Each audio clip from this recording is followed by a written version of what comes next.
अस्सलामुअलैकुम। Kitchen with shine aunty में मैं आप सबको खुश आमदीद कहती हूँ। आज मैं अपने किचन में रमज़ान स्पेशल बहुत ही मज़ेदार लस्सी बना रही हूँ। ये कोई आम लस्सी नहीं है बल्कि बेशुमार फ़ायदे वाली ये लस्सी है। इस लस्सी का एक गिलास पीते ही आपको ऐसा महसूस होगा जैसे जिस्म में एसी चल गया है।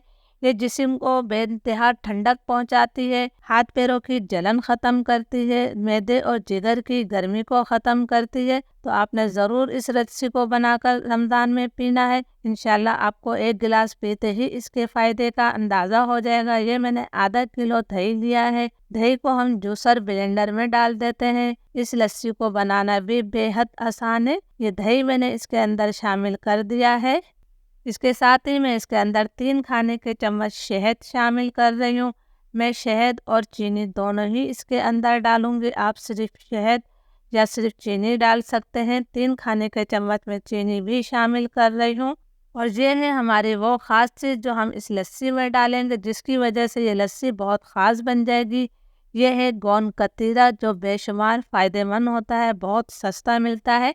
जिस तरह हम गोंद का इस्तेमाल सर्दियों में करते हैं, गोंद को फ्राई करने के बाद इस्तेमाल किया जाता है, और गोंद कतीरे का इस्तेमाल गर्मियों में किया जाता है। गोंद कतीरा की तासीर बेहद ठंडी होती है। मैं आपको दिखा देती हूँ। ये गोंद कतीरा इस तरह का होता है। ये मैंने 1 खाने का चम्मच गोंद कतीरा को 5-6 घंटे पहले 1 गिलास पानी डालकर भिगो दिया था। भीगने के बाद ये बहुत ज़्यादा हो जाता है।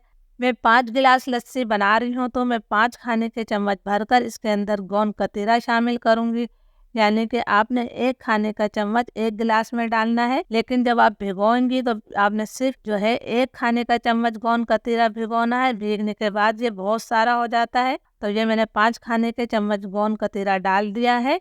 अब मैं इसके अंदर आधा लीटर दूध शामिल करूँगी। दूध मेरा उबला हुआ है, तो मैं इसके अंदर मलाई समेत ही दूध डाल देती हूँ। ये लीजिए, मैंने आधा लीटर दूध डाल दिया है। पानी मैं इसके अंदर शामिल नहीं करूँगी, बल्कि मैं 1 कटोरी इसके अंदर बर्फ़ शामिल करूँगी। बर्फ़ को मैंने चूरा कर लिया है। अब मैं इसे अच्छी तरह से ब्लेंड कर लेती हूँ। अल्हम्दुलिल्लाह, हमारी बहुत ही मज़ेदार ठंडी मीठी बेशुमार फ़ायदों वाली गोंद कतीरा की लस्सी तैयार है। रेसिपी को ज़रूर ट्राई कीजिएगा। रेसिपी अच्छी लगी हो तो लाइक और शेयर ज़रूर कीजिएगा, ताकि मेरी हौसला अफजाई हो सके। इजाज़त दीजिए। अल्लाह हाफिज़।